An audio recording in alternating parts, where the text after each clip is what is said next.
y amanece en Asia. Así cae la tarde en el continente americano y transcurre la noche y el amanecer en el resto del mundo. La tarde. Le damos la bienvenida a Vicente González de la Vega, abogado, profesor universitario. Gracias por estar con nosotros. Bienvenido. Gracias, Yuri, y saludo a toda la audiencia. Como acabamos de escuchar a nuestra reportera de La Voz de América, ella puntualiza que son apenas contactos, que no hay una agenda de negociación, de acercamiento. Pero ¿Juan Guaidó hace bien en aceptar la mediación que ofrece Noruega con el régimen de Nicolás Maduro? Mira, cuando se dice que todas las opciones están sobre la mesa, obviamente esta es una.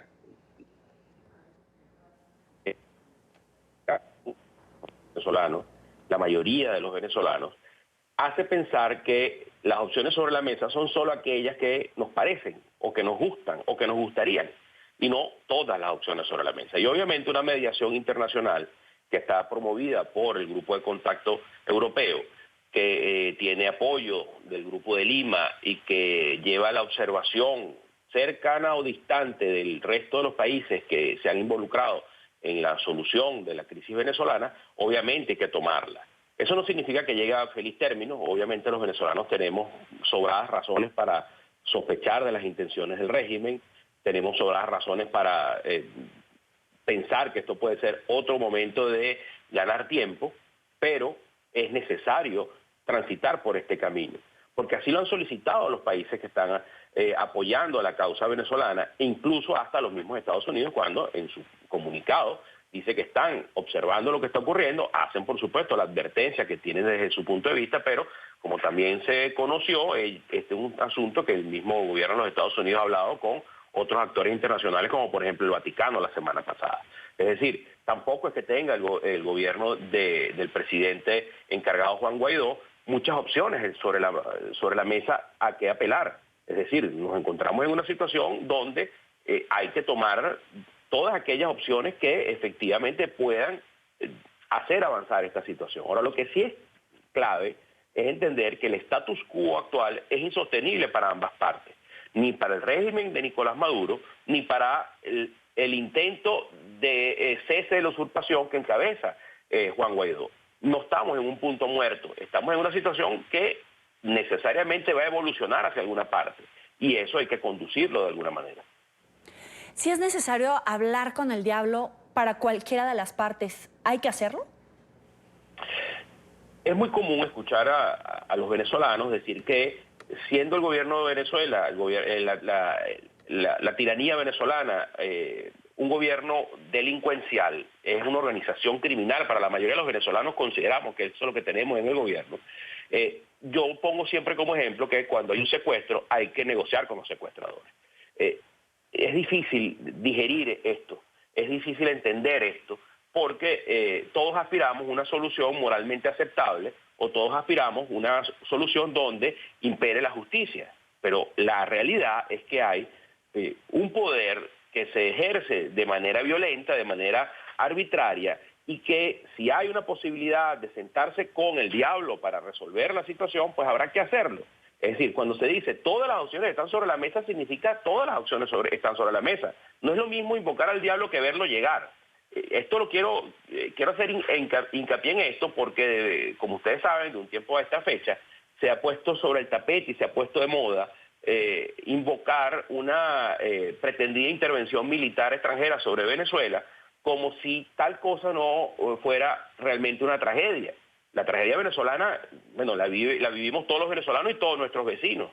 4 millones de emigrados, millones de venezolanos pasando hambre y las más variadas penurias y escasez de todo tipo de bienes y de servicios, pero pasar a un escenario bélico internacional también será otra tragedia. Es decir, evitar una tragedia, evitar daños, males mayores, también será necesario ponerlo sobre la mesa. Y esto, por supuesto, puede ser una opción. ¿Hay esperanza de que aquí salga una solución? Yo particularmente no las tengo muchas. Sin embargo, la presión internacional puede hacer que el milagro ocurra. Muchos hablan de, primero, de alguna manera sustituir a todos los miembros del Consejo Nacional Electoral para que tuviera credibilidad y legitimidad cualquier elección que se desarrolle.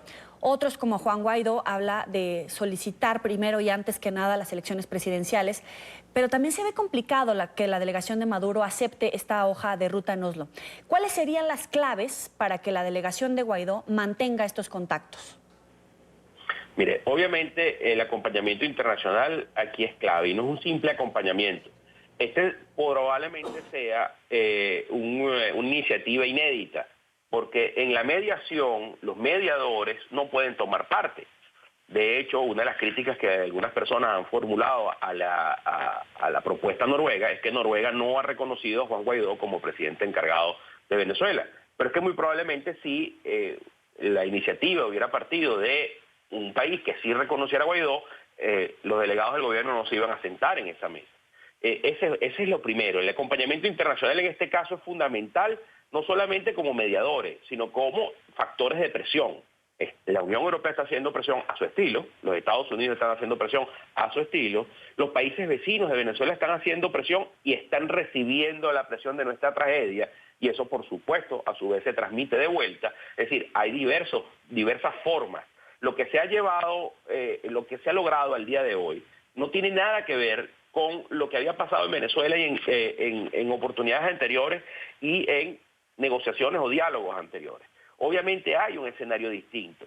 El solo hecho de que más de 50 países reconozcan un gobierno distinto al que está ejerciendo el poder de manera arbitraria, ya de por sí implica un peso diferente en la balanza. Eso pone, por supuesto, en manos del presidente Guaidó unas herramientas, unos mecanismos para lograr algo más de lo que se pudo haber logrado hasta ahora. Cambiar el CNE es clave. La mayoría de los venezolanos no estaríamos dispuestos a votar en unas elecciones en manos de las mismas personas que han manejado los procesos electorales con anterioridad. Se puede sacar de ahí algo mixto, sacar a algunos, poner a otros. Es un tema que se pondrá sobre la mesa y que el acompañamiento internacional será fundamental, será clave. En Venezuela no hay elecciones con observación internacional desde hace años. En Venezuela no hay unas elecciones limpias desde hace años. De hecho, en Venezuela no hay una situación de acuerdo al derecho, de acuerdo a las normas constitucionales, desde antes de la muerte del presidente Chávez. Es decir, tenemos una situación fáctica que se ha venido sosteniendo en el tiempo y que llega el momento en el cual la comunidad internacional no lo va a seguir tolerando. Que eso implique una intervención militar, que hace falta una amenaza más creíble sobre el régimen de Maduro, probablemente hace falta mayor presión. Eso creo que es evidente para todos. Pero la presión del día de hoy, la presión que se tiene hoy no tiene nada que ver con lo que había en la comunidad internacional hace unos meses. Pero usted dice que Noruega, por ejemplo, no reconoce a Juan Guaidó como presidente interino justamente por su calidad de mediador.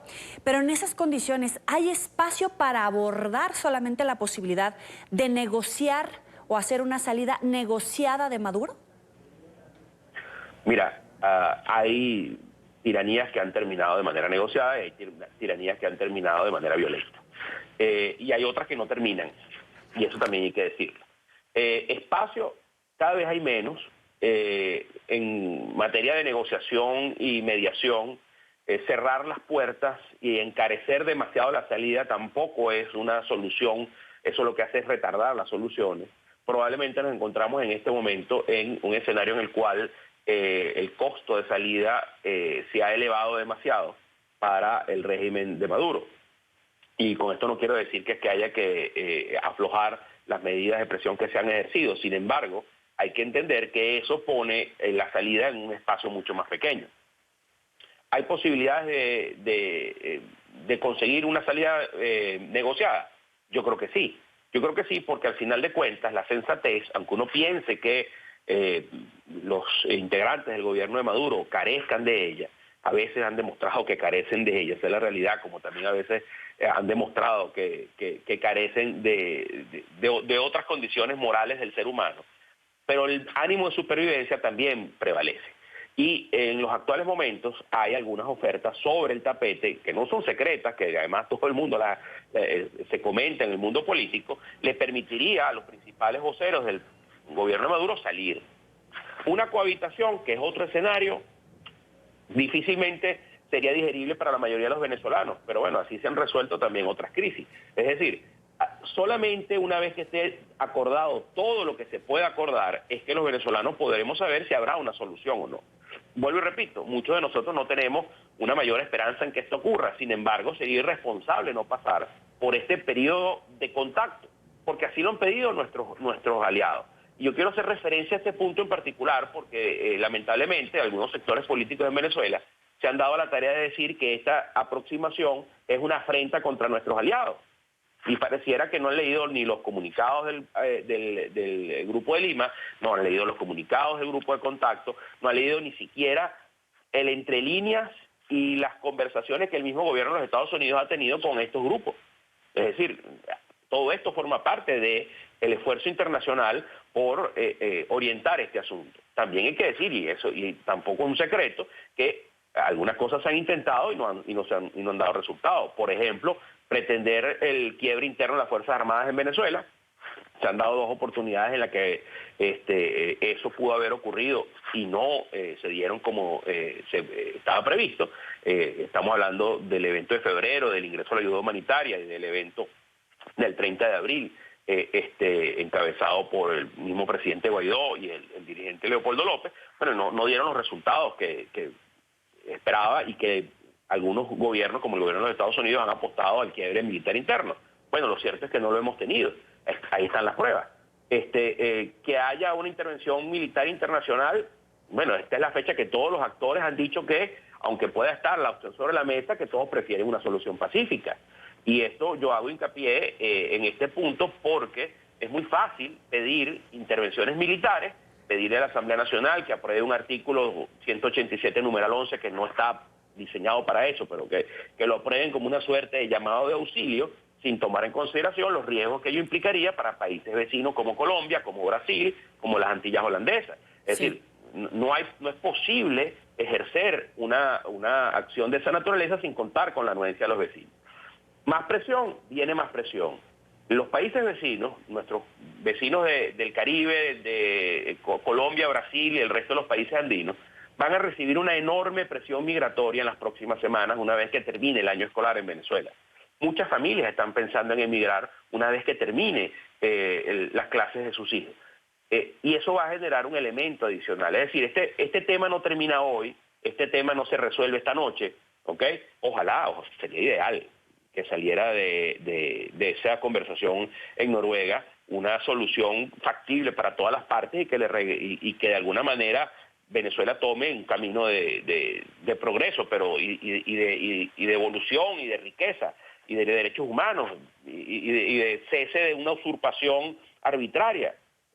Pero si no se resuelve esta noche no significa que no se vaya a resolver en el tiempo inmediato. Ahora, hay voces como las de María Corina Machado o Antonio Ledesma que reiteran su respaldo a Juan Guaidó, pero que han manifestado su rechazo a estos contactos. ¿Cómo evitar que Maduro divida a sus detractores?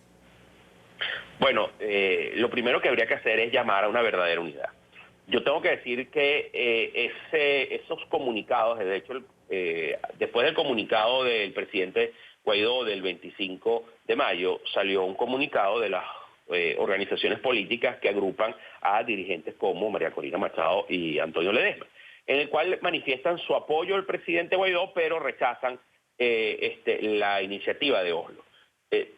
Yo creo que esos son temas, primero, innecesarios, segundo, es una postura realmente incoherente, porque si vamos a lo que está puesto por escrito, el compromiso que ha tomado el presidente Guaidó con los venezolanos en este comunicado, donde dice que cualquier negociación es aquella que nos lleve al cese de la usurpación, a conseguir un gobierno de transición y a tener elecciones libres, a hacer elucubraciones de otro tipo, y que además advierte que no están dispuestos a caer en la trampa o caer en el juego de perder tiempo innecesariamente. Bueno, hacer este tipo de advertencias es hacer el juego al gobierno.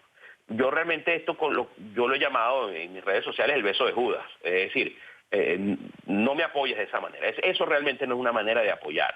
Y mi opinión personal, yo no represento ni soy vocero de ninguna organización política, ni del presidente Guaidó, simplemente uso las redes sociales y mi posición de ex profesor, porque en este momento no lo estoy haciendo, tuve que emigrar de Venezuela como mucha otra gente, donde consideramos que todo lo que la laraca que se ha armado alrededor de la supuesta intervención militar, de la presión sobre el presidente Guaidó para que la Asamblea Nacional apruebe el artículo 187, numeral 11, sin que se haya negociado con los países vecinos y con los países aliados un mecanismo efectivo, real, de llevar adelante una coalición internacional, es como prender una licuadora con el vaso vacío, es decir, un escándalo innecesario, que además pareciera que tiene como objetivo poner en duda la idoneidad del presidente Guaidó en la inmensa, la enorme responsabilidad que le ha tocado sobre sus hombros al ser designado presidente de la Asamblea Nacional y que por vía del artículo 233 de la Constitución le ha tocado lidiar con este inmenso problema. Yo creo que nadie quisiera estar en los zapatos de Juan Guaidó en este momento, pero yo creo que la nación le tendrá después agradecimiento por lo que le ha tocado hacer. Ojalá sea un agradecimiento que haya resultado en algo bueno. Le agradezco a Vicente González de la Vega por estar con nosotros aquí en la tarde de Entre 24. Muchas gracias, estamos sobre. Hasta luego. 5:29 en la costa este de Estados Unidos. Vamos a revisar otros temas que hacen parte de la agenda informativa del día. Es noticia la consecuencia del terremoto de magnitud 8 que en la madrugada del domingo sorprendió a los peruanos. A 2 elevaron las autoridades la cifra de víctimas fatales que dejó el sismo. Los daños materiales son cuantiosos. Viviendas y carreteras resultaron afectadas. El fuerte movimiento telúrico, cuyo epicentro fue en la Amazonía peruana, se sintió en otros 4 países: Brasil, Ecuador, Colombia y Venezuela. Según el último reporte del Centro de Operaciones de Emergencia Nacional en Perú, la primera víctima murió por el desprendimiento de una roca, mientras que la segunda, un joven de 15 años, perdió la vida tras golpearse la cabeza cuando intentaba desalojar su vivienda. Es noticia la segunda audiencia del juicio contra la expresidenta argentina Cristina Fernández. La exmandataria llegó esta mañana a los tribunales de Comodoro para asistir al juicio oral por las presuntas irregularidades en las obras públicas concedidas al empresario Lázaro Báez durante su mandato y por presunta asociación ilícita. Durante la jornada, el juez leyó la acusación contra los 13 procesados en el caso y dispuso una nueva audiencia para el próximo lunes.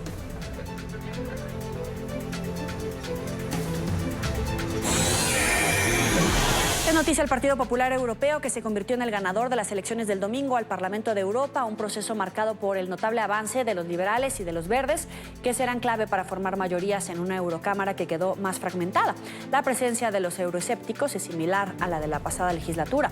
Según los resultados, los populares siguen siendo la primera fuerza en la Eurocámara con 182 escaños. Los comicios europeos del domingo han tenido la más alta participación en 20 años y sirvieron para que los electores británicos castigaran a los conservadores por la gestión del Brexit.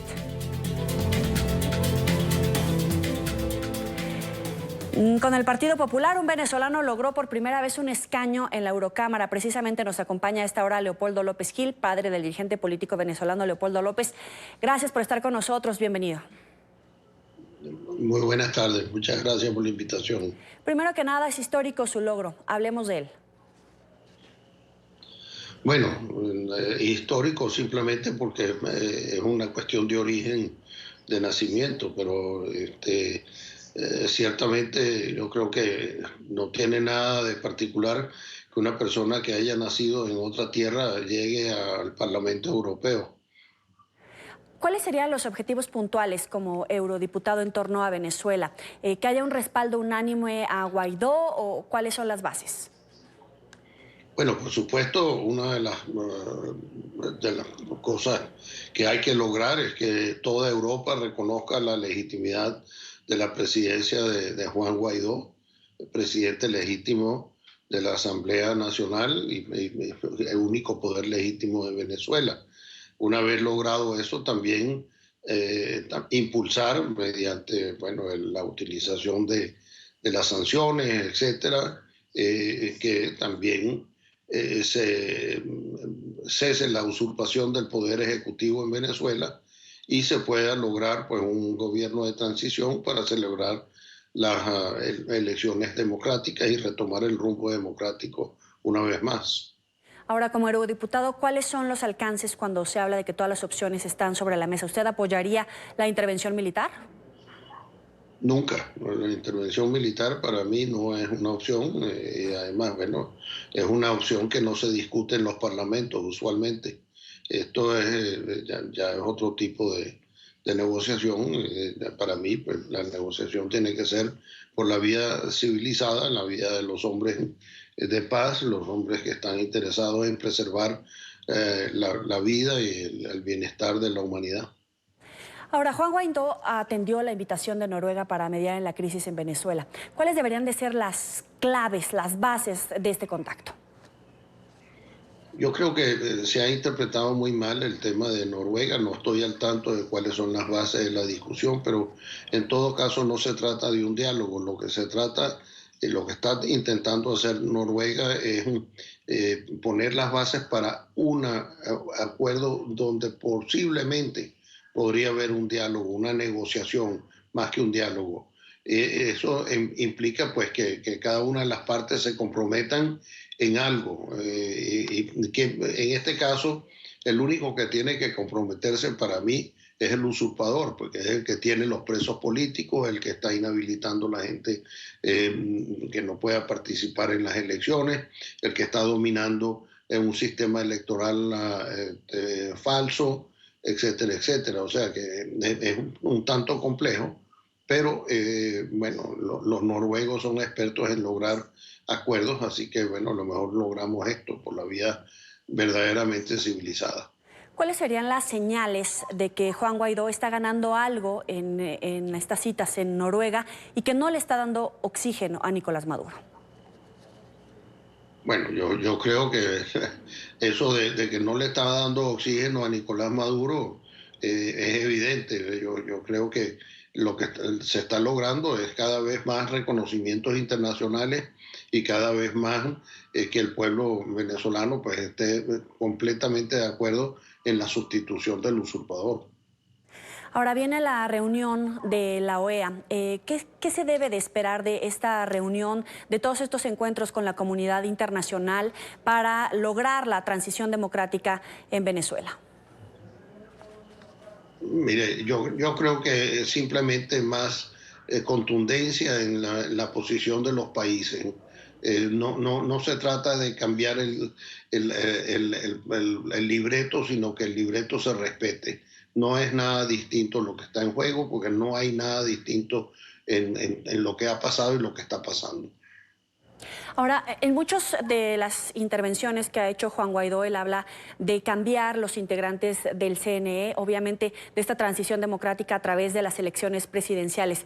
Lograr esta transición tanto del CNE como poner una fecha, un proceso, una ruta electoral, ¿debería de ser la señal de que se está avanzando en la Operación Libertad o cómo medir los avances que tiene Juan Guaidó a la cabeza de este movimiento? Bueno, yo creo que es evidente que si se cambian las autoridades del CNE, pero no solamente cambian las autoridades, sino se cambian los procesos. Hay que darse cuenta que en Venezuela se tiene más de 20 años con un registro electoral totalmente perturbado, y para muestra un botón, yo pasé más de 8 años como fallecido en el registro electoral de Venezuela. Es decir, que es evidente que se tiene que hacer todo un trabajo que no solamente requiere el cambio de las autoridades, sino el cambio de los mecanismos, la revisión de los procesos y probablemente una anulación de lo que se había venido utilizando como maquinaria. Es decir, yo acabo de participar en unas elecciones aquí en Europa, que todas se hacen manualmente y todos se pueden contar y recontar en cuestión de horas. No hay necesidad, como lamentablemente se engañó al pueblo venezolano, de llevarlo a un sistema electrónico donde la transmisión de datos está totalmente perturbada y donde hay cables submarinos que conectan a los centros de votación, o al menos el centro neurálgico de votación, que es el CNE, con la isla de Cuba. Es evidente que todas estas cosas hay que reformarlas. ¿Cómo evitar que se divida el apoyo de la comunidad internacional o de los propios detractores de Nicolás Maduro, como María Corina Machado o Antonio Ledesma, cuando siguen reconociendo a Juan Guaidó como presidente interino, pero rechazan las negociaciones en Oslo? Los acercamientos, los contactos. Bueno, habrá que preguntarles a ellos. Yo no soy quien para estar discutiendo posiciones personales. Cada uno de ellos son personas y tienen sus seguidores, pero yo creo que la prueba del liderazgo está en cuántos seguidores tiene, no en mantener unas posiciones aisladas. Ahora, mucho se ha hablado sobre lograr el quiebre interno de las Fuerzas Armadas, un poco el desarrollo de la Operación Libertad que comenzó Juan Guaidó, incluso la liberación de su hijo, de Leopoldo López. ¿Se debe de insistir en este quiebre de las Fuerzas Armadas o ya está prevenido el régimen de Nicolás Maduro y se deben de explorar otras opciones, tal vez con miembros de la cúpula madurista? Creo que fue un presidente colombiano, si mal no me equivoco, el presidente López Miquelsen, que dijo, los militares están con uno hasta que están.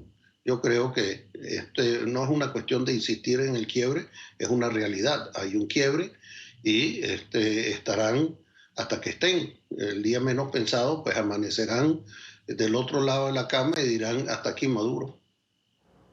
Para concluir, quisiera saber el estado de su hijo, de Leopoldo López, si sigue en la participación de la Operación Libertad o cuál podría ser su papel en este importante movimiento.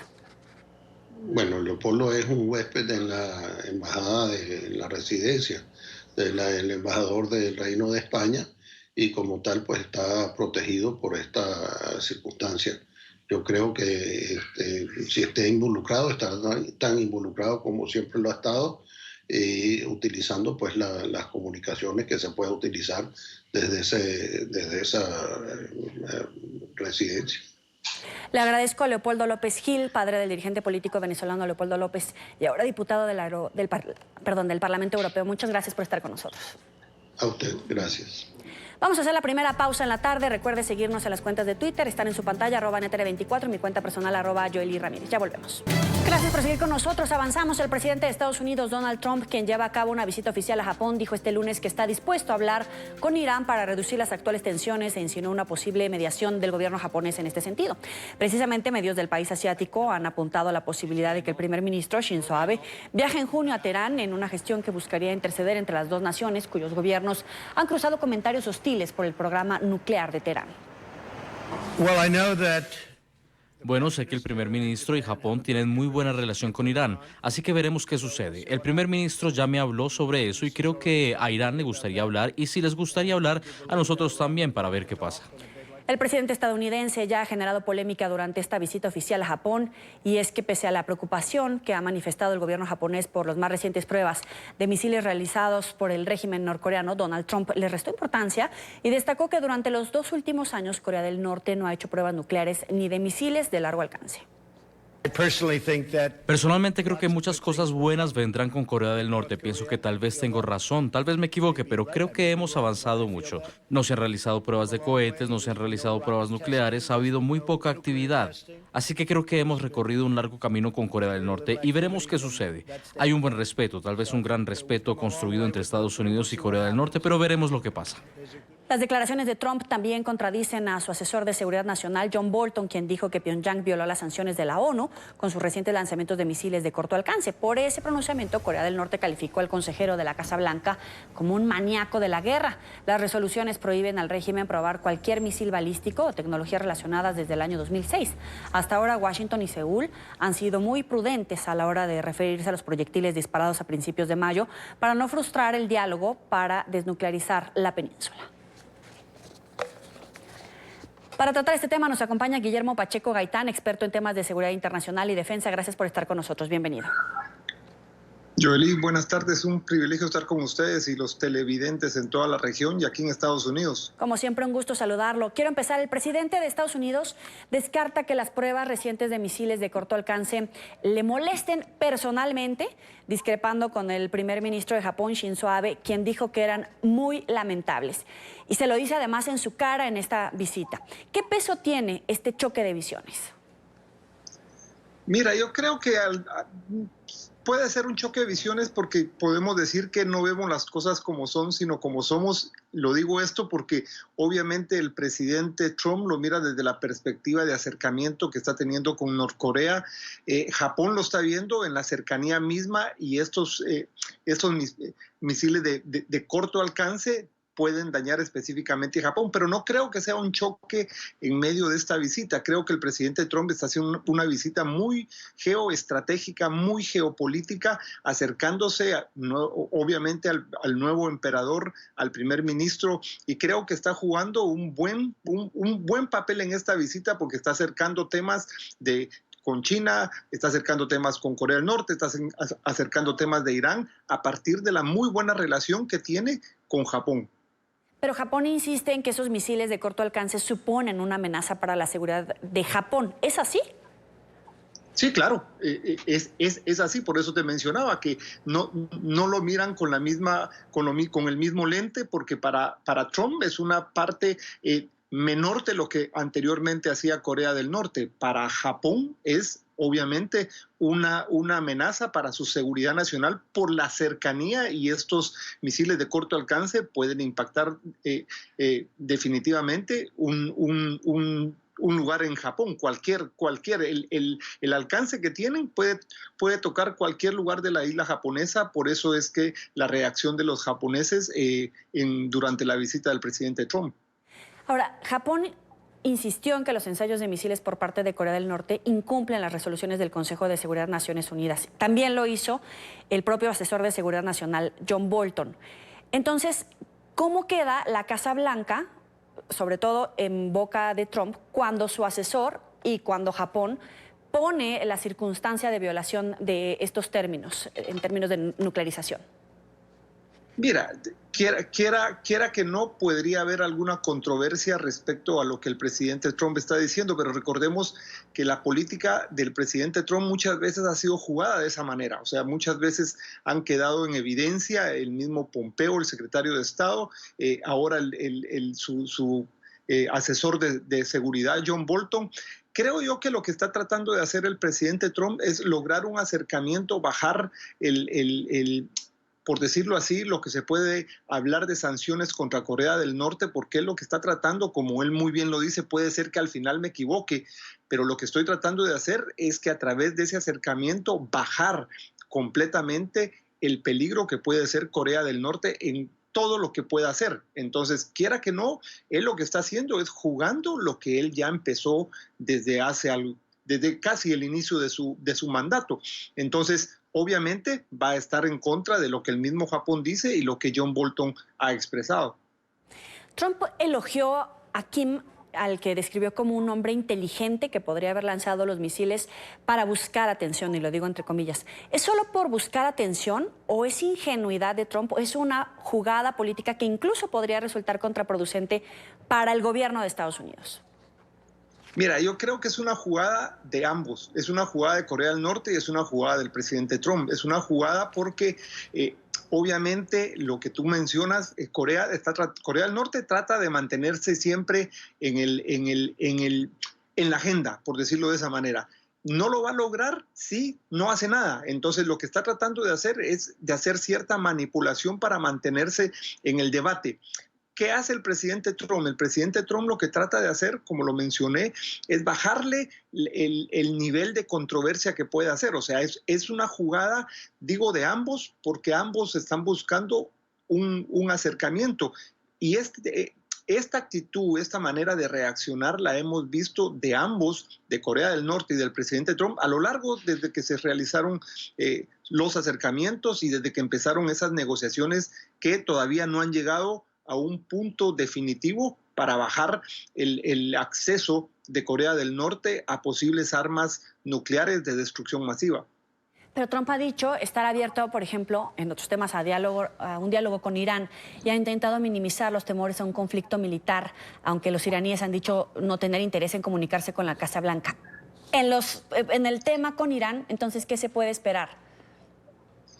Mira, creo yo lo que está buscando el presidente Trump, es buscar a través de Japón un acercamiento para que con Irán no llegue a un conflicto de guerra. el mismo presidente Trump le pidió al secretario de Defensa Shanahan que no fueran a llegar al punto de considerar una guerra con Irán. Él lo que está tratando de hacer es bajar el nivel de discusión. Obviamente la reacción del gobierno de Irán con estas manifestaciones del presidente Trump en Japón al decir que ellos no están, como tú mencionaste, con ganas de acercarse a la Casa Blanca. Al final, ambos, la Casa Blanca, Estados Unidos e Irán, volverán a tener esos acercamientos para poder poner en la mesa, al final de cuentas, los intereses de cada uno. Trump lo que está haciendo, reitero, con esta visita en Japón, es buscar a un aliado, como lo es Japón para los Estados Unidos, para que pueda ser un buen intermediario para que se bajen los niveles que se han dado entre Estados Unidos e Irán y poder llegar a una negociación. Con eso nos quedamos. Guillermo Pacheco Gaitán, experto en temas de seguridad internacional y defensa, como siempre, un gusto. Gracias por estar con nosotros. Gracias a ti y qué bueno es compartir nuevamente. Hasta luego. Hoy Estados Unidos celebra el Día de los Caídos en acción de guerra. Cada Memorial Day llegan con decenas de celebraciones a lo largo y ancho del país. En la capital estadounidense, miles de personas asisten a un concierto, al desfile de motos y al cementerio de Arlington a dejar una rosa y una bandera estadounidense en más de 200,000 tumbas. Emiliana Molina desde Washington con la información. Adelante. Hola, ¿qué tal? Muy buenas tardes. El Día de los Caídos en Estados Unidos se inició a celebrar en 1865, cuando un grupo de ex esclavos lograron exhumar los cuerpos de alrededor de 250 soldados de la Unión de una fosa común en una prisión confederada en Charleston, en Carolina del Sur, y les dieron posteriormente una sepultura apropiada. A partir de ahí, decenas de ciudadanos y turistas llegan a la capital estadounidense a celebrar el Día de los Caídos y acompañar a los familiares de aquellos que han perdido a sus seres queridos en el combate. De hecho, entre estos está Úrsula Palmer, una colombiana que perdió a su marido hace alrededor de 11 años. NTN 24 habló con ella. Hace un año, Úrsula Palmer, una colombiana, estaba celebrando el 10º aniversario de la muerte de su esposo, Colin Bowell, en el cementerio de Arlington. Para mí es recordar y continuar recordando algo muy difícil, algo muy duro, pero algo que me ha enseñado mucho. Entre besos, abrazos y agradecimientos, todos los que atendieron la ceremonia en el cementerio le dan las gracias a Úrsula por el servicio y la dedicación de su esposo a la Unión Americana. Mi esposo se ofreció para irse a una operación militar, un despliegue militar en el 2006. Él estuvo allá por un año y cuando ya faltaban 2 semanas solamente para devolverse, nuevamente se ofreció para una última misión. Fue en esa misión donde su vehículo pasó por una mina, explotando y dejándolo gravemente herido. El 2 de enero recibí una llamada y cuando contesté el teléfono me dijeron, mire, señora Bowen, este es el coronel. Y una vez que yo oí que me dijeron coronel, ya a mí el mundo se me acabó. Yo ya sabía que algo terrible había pasado. Inmediatamente me dijeron, miren, él no ha muerto, pero está muy herido. Y bueno, en ese momento se te cae el mundo, todo. Tú no sabes qué significa estar gravemente herido, tú no sabes va a vivir, va a morir. Y bueno, desde ese momento ya no hay vida para ti, especialmente en los primeros años. Bowen falleció 2 meses después de esta llamada. Siempre lloro un poco porque tienes a tu papá ahí y te preguntas, ¿cómo es él? Para las familias de los militares caídos en combate, todos los días es el Día de los Caídos. Cada año se celebra un concierto en honor a esos militares que han fallecido. Este año, Úrsula fue homenajeada ante millones de personas por su liderazgo, ayudando a otros familiares a superar su pérdida. Es el recordar que no solamente yo, sino miles de personas más están en mi misma situación, que hay muchos niños sin su padre o sin su madre y que todo esto es gracias a ese amor que que el ejército, la Fuerza Aérea, todas las Fuerzas Armadas tienen por su patria y que ellos están, no importa qué tengan que hacer, pero ellos si necesitan morir por su patria lo van a hacer. Y para que nosotros podamos seguir disfrutando de la vida que tenemos, del país que tenemos acá. Úrsula encontró consuelo y fortaleza en 2 actividades: primero cofundando una nueva sección de la organización Gold Star Wives, la cual es virtual y está dirigida a viudas o viudos de las guerras que comenzaron después del 9/11. La segunda, ayudando a militares heridos en la guerra, veteranos con discapacidades y a sus familias. Cabe resaltar que a partir de la Guerra Mundial esta tradición en Estados Unidos se extendió para homenajear a todos los fallecidos en cualquier tipo de guerra y no tan solo a aquellos que fallecieron en el combate de la Guerra Civil.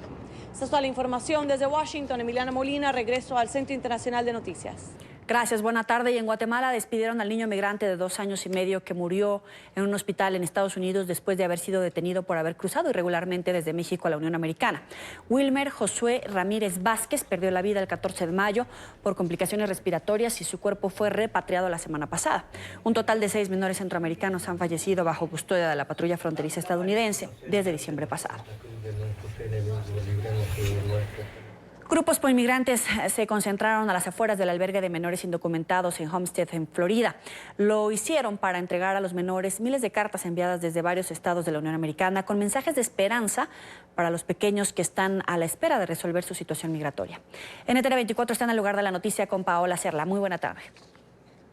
Hola, ¿qué tal? Muy buenas tardes. Pues bien, a esta hora los líderes de organizaciones proinmigrantes, también activistas y niños de la comunidad inmigrante de esta región de la Florida han venido hasta el albergue donde se mantienen miles de niños que han cruzado la frontera. Este es un paso transitorio en el que se encuentran antes de ser reubicados con sus familiares o también con los tutores. Muchos de ellos tienen que pasar hasta más de 6 meses mientras se encuentran a quién ser entregados.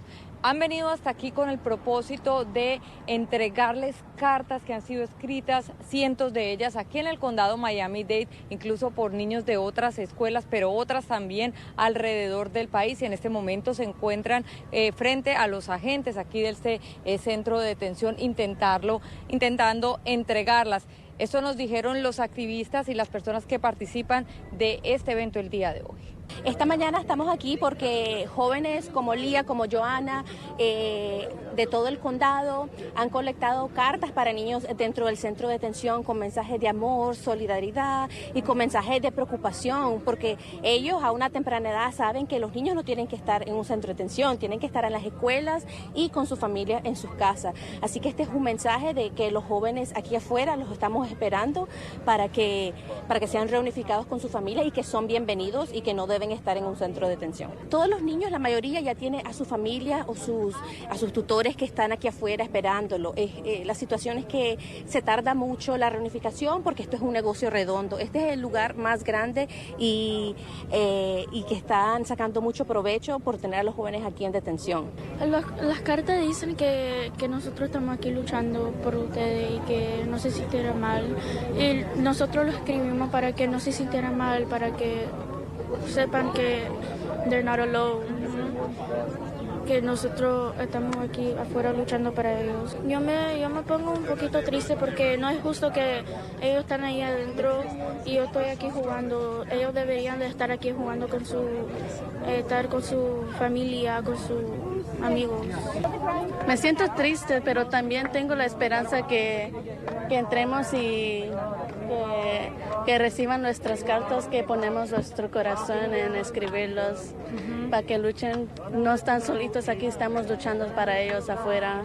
Una de las principales preocupaciones que han expresado tanto los activistas como los líderes de estas organizaciones proinmigrantes es que actualmente, según los últimos reportes, hay alrededor de 2.500 menores dentro de este albergue. Sin embargo, se espera que en los próximos meses vayan a ampliarse estas instalaciones para recibir a más de 3.500 menores que vienen sin sus padres a los Estados Unidos o que, según lo que han dicho ellos, han sido separados de sus familiares. Este centro de detención pues continuará en crecimiento y esto es una de las principales preocupaciones de los activistas. La información desde Homestead en Florida, soy Paola Cerna. Continúen con más desde nuestros estudios centrales. Muy buenas tardes. Muy buena tarde para ti. Vamos a una nueva pausa. Al volver, 4 niños muertos en mayo en un hospital de Venezuela. Fallecieron por falta de insumos médicos.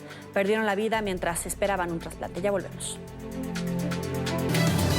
Otro niño muere en Venezuela por cuenta de la crisis en el sector salud. Se trata de Eric Altuve, de 11 años, quien hacía parte de un grupo de 30 menores en lista de espera por un trasplante para salvar sus vidas.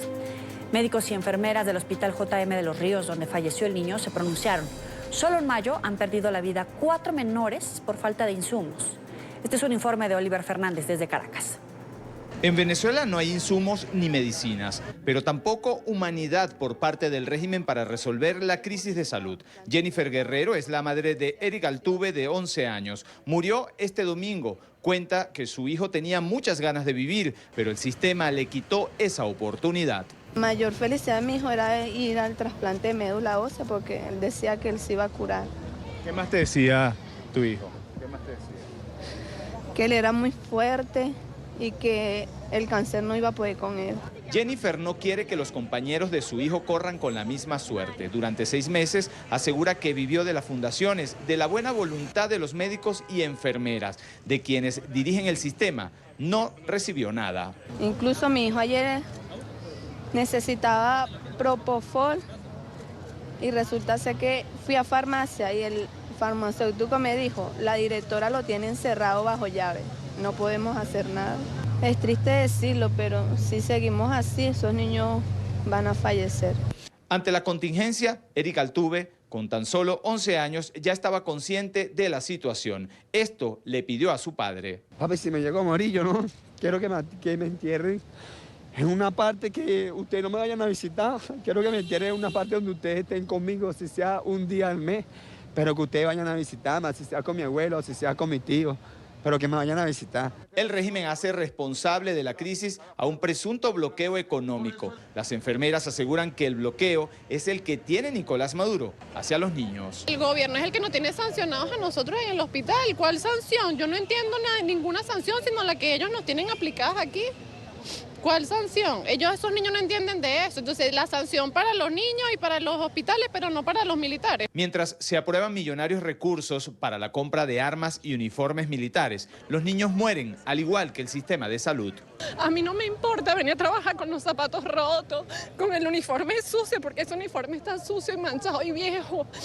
Pero si mi trabajo sirviera para que ellos salieran, a mí no me importa. Pero entonces venir todos los días sin comer y ver que ellos se van a morir igual porque a nadie les duele. Yo no puedo creer, mira, que a nadie del gobierno, de los políticos les duela. A mí me duele, ellos son niños. Quedan 26 niños a la espera de un trasplante de médula ósea. Ante la indolencia, el desespero de sus padres es evidente. A nosotros nos duele. Nos duelen nuestros compañeros porque ellos son personas que han luchado. ¿Y cómo se van a ir así de repente de la noche a la mañana? Es injusto. Es injusto. Nosotros no queremos que nuestros hijos mueran. No es justo. Por una bacteria.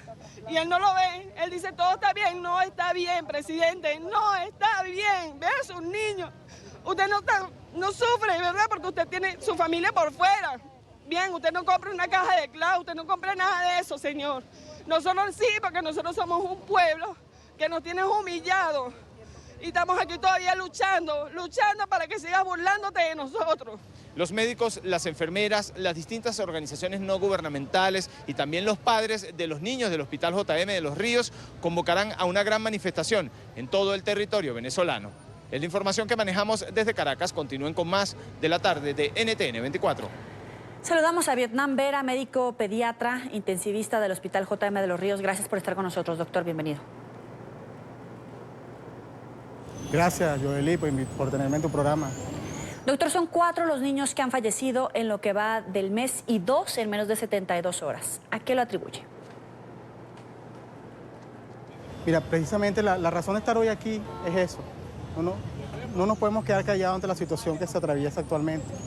Si bien es cierto que en la última semana han fallecido 4 niños, que estos niños del área de hemato-oncología hayan estado en una lista de pacientes que ameritan trasplante de médula ósea. La realidad es que el problema de la salud y el problema aquí de los pacientes es mucho más complejo, es más allá de la necesidad de un trasplante. Lamentablemente, estos pacientes cayeron en un sistema lleno de precariedades, lleno de deficiencias que se han venido denunciando durante mucho tiempo.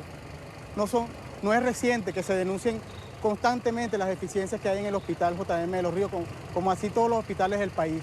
Estamos hablando de problemas en la administración de los recursos, problemas en el mantenimiento preventivo y correctivo, la falta de medicamentos, insumos, de material médico quirúrgico, los problemas de alimentación que atraviesan los niños en el hospital. Y si a eso le unamos la falta de personal calificado por el grandísimo éxodo que se ha acentuado en los últimos años, pues atravesamos una creciente situación que cada vez se complica más. ¿Cuál es la situación de los insumos y las medicinas a esta hora? ¿Ha llegado algún representante del Ministerio de Salud? Mira, los problemas subsisten en el hospital y se mantienen. A pesar de las denuncias, a pesar de los reclamos, a pesar de las manifestaciones, los problemas persisten y la deficiencia de esto siempre ha persistido. Mire, yo los quiero invitar a que revisen inclusive la página de la Contraloría General de la República y busquen el informe del 2016, busquen los informes anuales y ahí pueden ver como ya en el año 2016 existían inclusive las deficiencias denunciadas por una institución del Estado, como es el caso de la Contraloría General de la República, con la conclusión de que, bueno, de la precariedad que se presta de los servicios que se prestan en el Hospital JM de los Ríos no es consona con un hospital tipo 4 que es este hospital. Son 30 niños que necesitaban trasplante, pero han muerto varios. ¿Cuántos siguen a la espera? Mira, siempre es importante tomar en cuenta algo, que cuando uno habla de estos pacientes, pues si bien pertenecen a una lista, y en esa lista están porque ameritan un trasplante de médula ósea, son pacientes, son seres humanos, cada caso es particular y detrás de cada paciente hay un doliente, hay un familiar y hay mucho dolor. En este momento, pues sí, obviamente la lista cada vez se ha reducido más, ya no son 30, pues, ya quedarían 26 pacientes. Pero acuérdense siempre del trato digno a la memoria de estos pacientes y sobre todo a sus familiares. Es importante tenerlo en cuenta, ¿no? ¿Y qué piensan hacer ustedes ante esta situación, usted como abogado y como médico especializado en derechos del niño? Mira, nada, uno siente doble impotencia, más impotencia. Es más, no solamente uno siente impotencia como médico, en este caso como abogado, sino también como padre y como ciudadano. Y por eso es que nos atrevemos, a pesar de la terrible criminalización de la protesta y a pesar de la cantidad de médicos que injustamente han sido detenidos y siguen presos por simplemente el hecho de protestar, pues hay situaciones que nos obligan a dar la cara, pues, y a pesar de todo el temor que pueda haber y todas las posibles represiones o qué sé yo, pues hay momentos que no se puede callar y hay que dar la cara. Usted decía que son 26 niños los que están a la espera. ¿Qué esperanza de vivir tienen esos niños? No, la esperanza, y yo deseo, y todo el mundo desea que tengan la mayor esperanza de vida, que algún sentido tenga todas estas situaciones y que en algún momento pues, puedan tener pues, lo más preciado que es el derecho a la salud y por ende el derecho a la vida. ¿Y por qué cree que no hay respuesta por parte del régimen? Mira, esa es una pregunta que nos hacemos los médicos o los que estamos en el sistema de salud continuamente. No sabemos por qué se dilatan tanto en dar respuesta, en solucionar los problemas. Saben que las recomendaciones están. Las recomendaciones han sido hechas por personal experto, por comités de las Naciones Unidas, por organizaciones no gubernamentales. Las recomendaciones están. Ellos saben que hay mucha deficiencia en el sistema público de salud, que hay que corregirlas. Y posiblemente pues, en un futuro no muy lejano pues, veamos algunos resultados.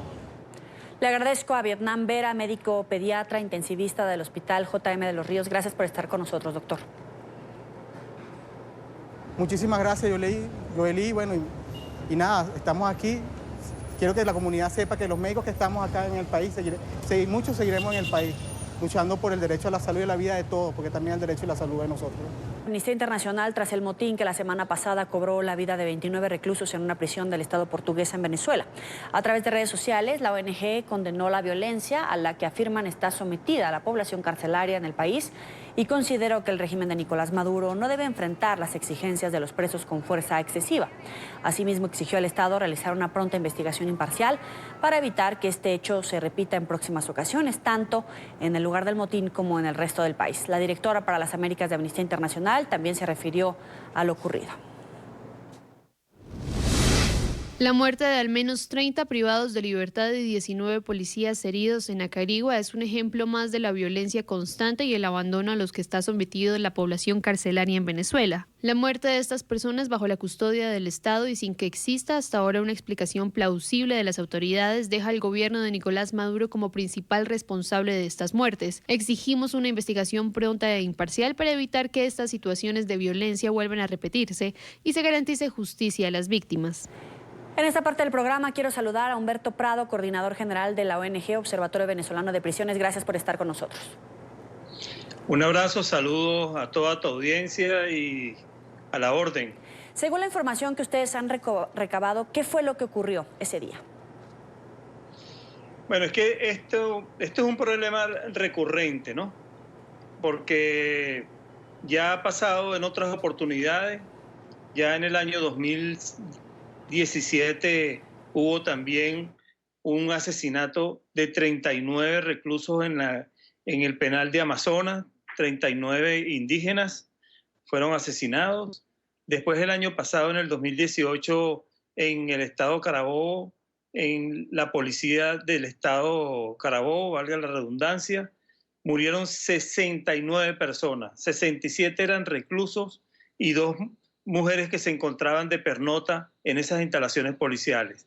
Y ahora, el pasado entre el 23 y el 24, mueren 30 reclusos de ahí del estado portuguesa, en Acarigua, en Polipáez. Esta es una institución que es una policía municipal. Y hablan de calabozos policiales, pero eso no es un calabozo, eso es un galpón donde han distribuido y han ubicado una población penitenciaria donde primero la policía no tiene cualidad para estar cuidando reclusos. Segundo, las instalaciones no son aptas para ello. Tercero, esta instalación simplemente rebuscada para albergar a un número por lo menos de unos 250, la instalación tenía 540. O sea, había más del 318% de hacinamiento.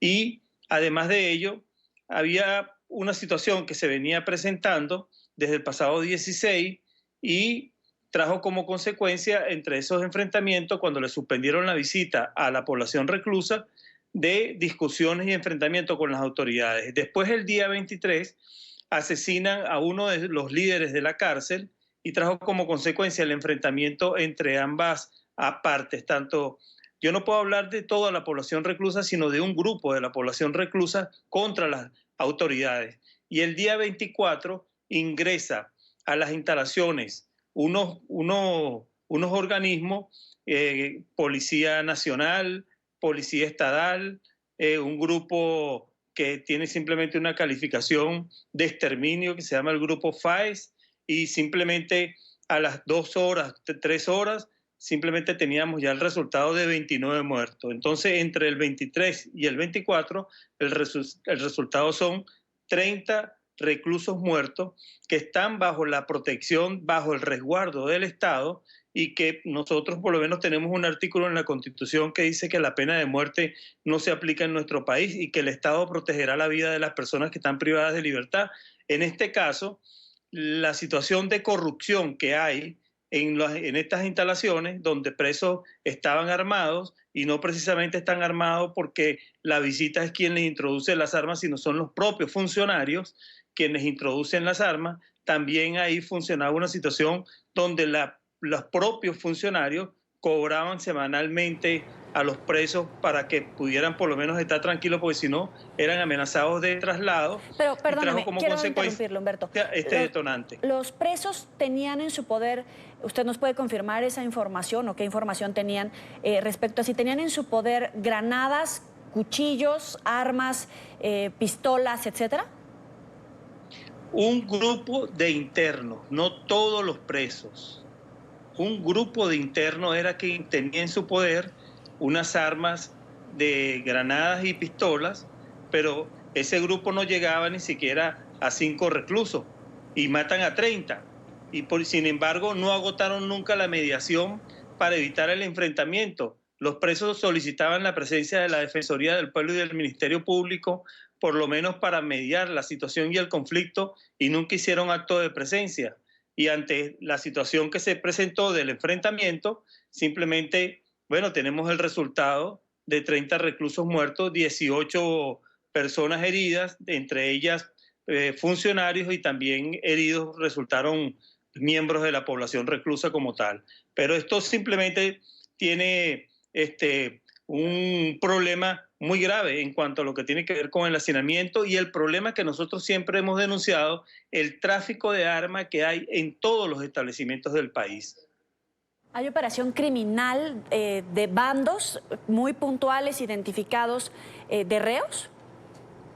Claro, y que la policía siempre lo ha sabido, que son grupos simplemente que son hasta protegidos porque aquí está institucionalizado, grupos que se denominan pranes dentro de las cárceles y los calabozos policiales, y no precisamente porque sean personas que se portan bien, es que el Estado ha cedido el orden y la autoridad a este grupo para que mantenga una situación de amenazas con toda la población reclusa, donde a ese grupo de internos siempre le cobran semanalmente, desde nuestras prisiones y de nuestros calabozos también hacen extorsiones, y que lo saben también las propias autoridades, y simplemente por lo menos no lo ubican, por lo menos para que eso no se siga dando. Y lamentablemente para nuestra organización, independientemente que estamos solicitando una investigación inmediata, exhaustiva, imparcial, que hemos dado por lo menos parte a la oficina de la Alta Comisionada de Naciones Unidas, a la Comisión Interamericana de Derechos Humanos, al grupo de ejecución extrajudicial. Nosotros sabemos que las autoridades no van a investigar nada, porque imagínate, hoy salió para allá una comisión del Ministerio de Interior y Justicia, pero resulta que las propias autoridades de la policía y los que están investigando pertenecen a ese propio ministerio. Y por ello nosotros sabemos que esos resultados lamentablemente no van a dar nada. Según un reporte de las autoridades venezolanas, los prisioneros intentaban una fuga masiva mediante el derribo de una pared y habrían retenido a familiares y amigos en la prisión. ¿Esa es la versión que se va a hacer creer o esos son los hechos reales? Esa es la versión que hacen creer, porque en los dos ejemplos que le puse anteriormente, igualmente era la situación de que los presos se querían escapar, que los presos tenían secuestradas a las personas, pero es que los familiares ingresan bajo la mirada cómplice de las propias autoridades y cobran precisamente para que las mujeres se queden dentro de las prisiones. Y cuando vienen estos enfrentamientos, ellos simplemente quieren dar unas excusas que por lo menos lo que hay es que preguntarse por qué había mujeres adentro de la prisión, pernotando. Segundo, ¿por qué los presos tienen armas? ¿Quién introduce las armas dentro de las prisiones? Entonces, simplemente la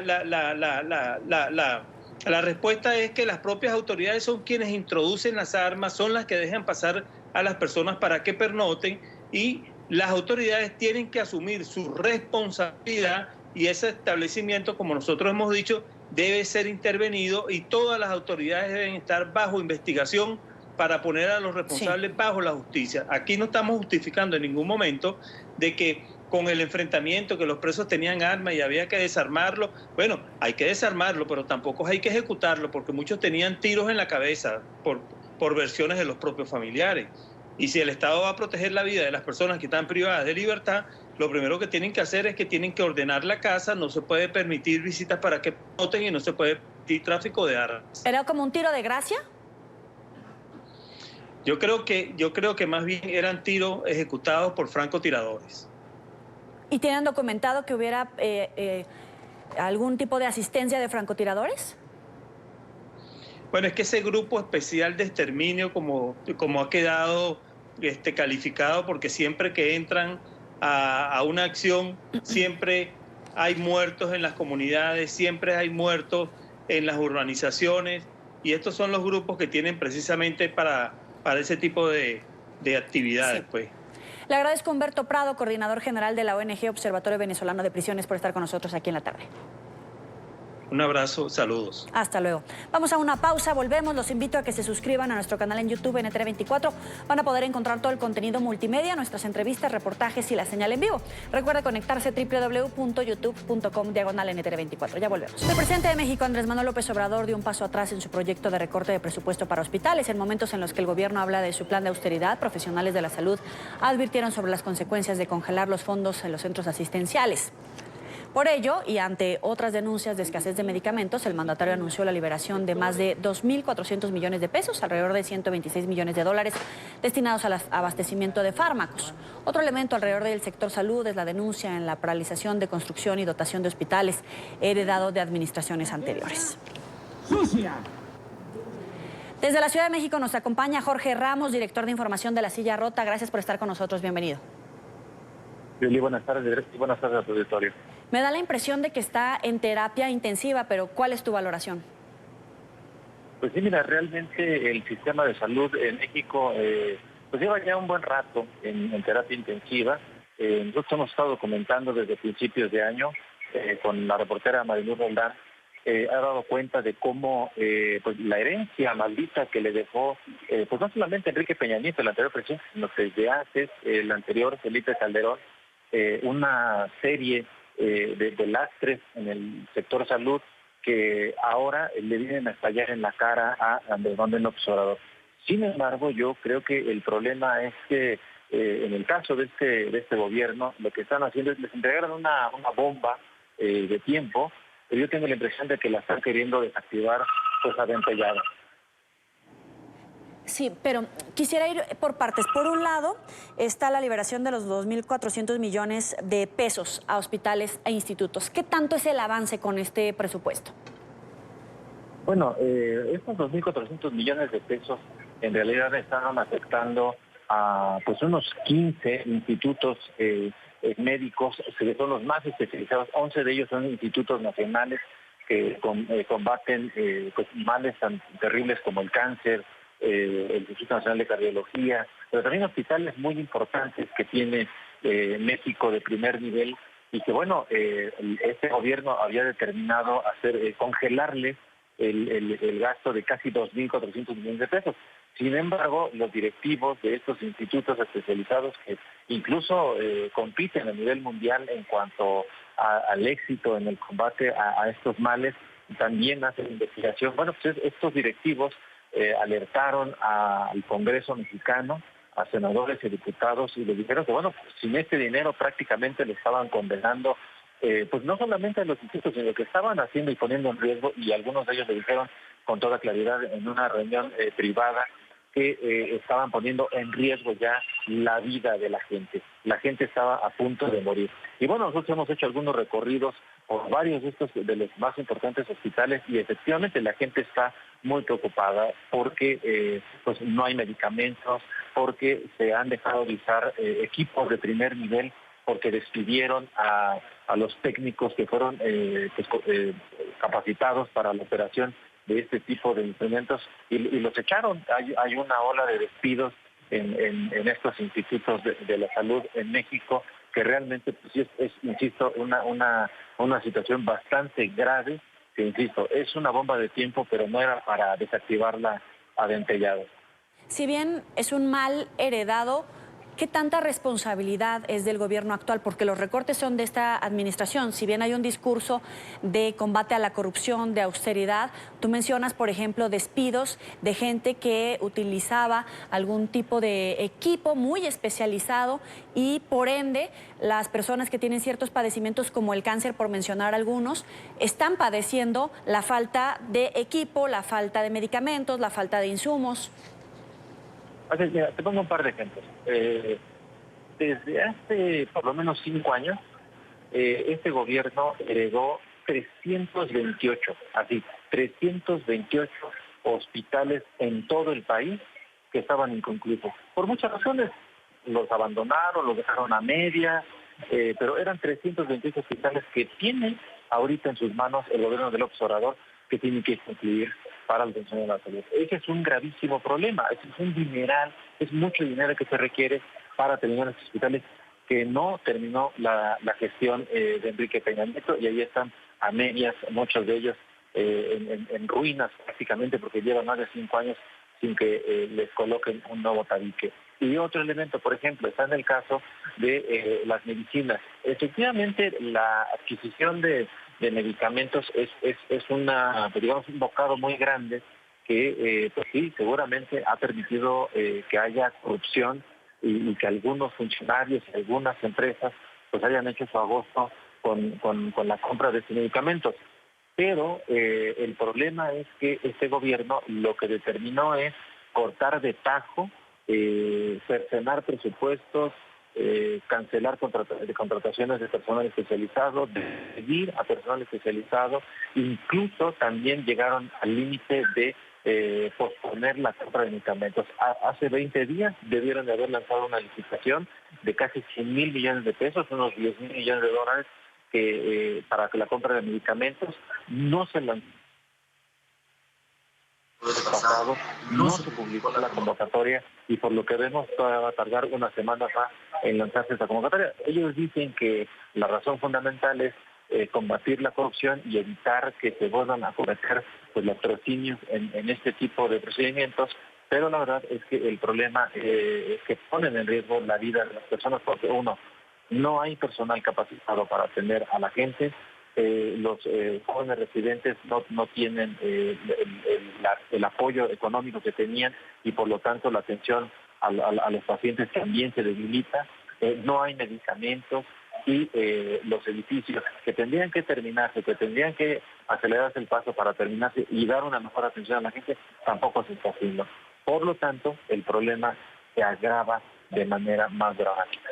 Los invitamos a que vean esta información en La Silla Rota, este trabajo de investigación que lidera Jorge Ramos, pero también aprovechando tu presencia aquí en la tarde, vamos a hablar de la retención de militares en Michoacán. Según un video de La Silla Rota, se comprueba que un grupo de personas les retuvo las armas a los uniformados y sería en represalia por la detención de jóvenes armados. El gobierno local ni sus luces no se ha pronunciado, el gobierno federal también ha sido bastante medido en sus palabras en este caso, pero el expresidente Felipe Calderón ha pedido que se revoque la orden presidencial que impide a los soldados defenderse. ¿Eso puede ayudar a reducir la violencia, a restablecer un estado de derecho de la fuerza militar? ¿O nos puede conducir a una ola en espiral de violencia, donde crezca la violencia? No, yo creo que si le hacemos caso a Felipe Calderón, nos vamos a meter en una espiral nuevamente de violencia. Lo que hizo Felipe Calderón fue brutal con el país, su estrategia de seguridad no dio ningún resultado, no se contuvo la criminalidad, así que bueno, la verdad es que los consejos de Calderón a esta altura del partido, la verdad es que yo creo que salen sobrando. Está demostrado que el ejército mexicano, que la Marina han cometido actos de violación de los derechos humanos, están documentados por el ombudsman de este país. Así que la verdad, si le hacemos caso, lo único que vamos a lograr es que el ejército otra vez siga cometiendo y siga violando los derechos humanos. La solución, ya lo hemos comentado en algún otro momento, la solución no está ahí. Pero bueno, vamos a ver cómo reacciona López Obrador ante esto. Por lo pronto, a 24 horas de que se conoció este video, no han dicho absolutamente nada y tampoco han expresado alguna condena a la humillación con estos militares. Ahora, el presidente Andrés Manuel López Obrador, muy al principio de su administración, decía que se había acabado la guerra. Se refería a los cárteles del narcotráfico. También ha dicho que en 6 meses se iba a solucionar el problema de la inseguridad. Por lo menos llevamos 1 mes y medio, 2 de estos dichos y no sucede así. ¿Cuál sería en todo caso el mensaje para el presidente? Yo creo que insisto, el diagnóstico que ellos tenían en campaña, en los casi más de 12 años de campaña que tuvo él, no era el correcto, no era el adecuado para frenar la delincuencia y para frenar la violencia. Entonces, él sigue empecinado en lo mismo. Ahora, bueno, ya tiene todas las leyes que fueron aprobadas para su Guardia Nacional. Pues vamos a ver, la verdad es que lo habíamos platicado en la ocasión pasada, no va a resolver en 6 meses aminorar el problema, y mucho menos al final del sexenio. Al final del sexenio volveremos a platicar y veremos quién tuvo la razón, pero lamentablemente yo creo que no la va a tener él. Le agradezco a Jorge Ramos, director de información de La Silla Rota, como siempre, un gusto saludarte. Igualmente, Yeli, buenas tardes al auditorio. Buena tarde. Vamos, antes de concluir la tarde, el Museo del Louvre amaneció con las puertas cerradas. Los administradores del lugar, ubicado en la capital francesa, se vieron obligados a tomar la medida ante la falta de personal de seguridad. Los efectivos se acogieron a la figura de derecho de retirada establecida en el Código Laboral, que contempla la posibilidad de ausentarse de su puesto de trabajo sin informar al empleador si el trabajador considera que no se dan las condiciones para ejercer de manera segura. Según explicaron, la decisión fue tomada tras el aumento del público visitante y la reducción del número de los agentes que custodian este recinto. Llegamos ahora sí al final de la tarde. Recuerden seguirnos en las cuentas de Twitter, las tienen en su pantalla, también en Instagram, @NTN24, @NTN24B y mi cuenta personal, @YoeliRamírez.journalist. Gracias por estar con nosotros, los esperan en el informativo. Pásala bien.